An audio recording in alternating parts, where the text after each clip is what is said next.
दोस्तों नमस्ते प्रणाम। हम किरण शर्मा, हम मंजू शर्मा अपना चैनल पर स्वागत करे छी। नमस्ते प्रणाम सब दीदी भाई जी के प्रणाम, सब दाई माय दीदी भाई जी जते बटन सुनबे सबके प्रणाम करे छी। कनी हिनकर मुंह देखियो, नहीं नीक छी यौ, कनी अहूँ सब कमेंट करके बतेबे।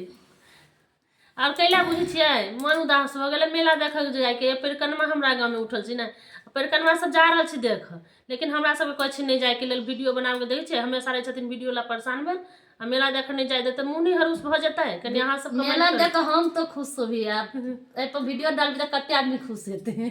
एहन बात छै त अहाँ सब जरूर कमेंट करके कहब अहाँ सबके हमरा सबके गीत कते पसंद पड़े।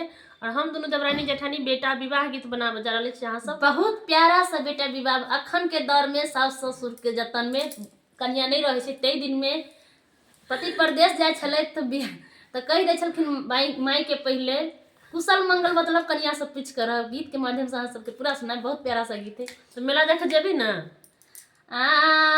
मांगे हमें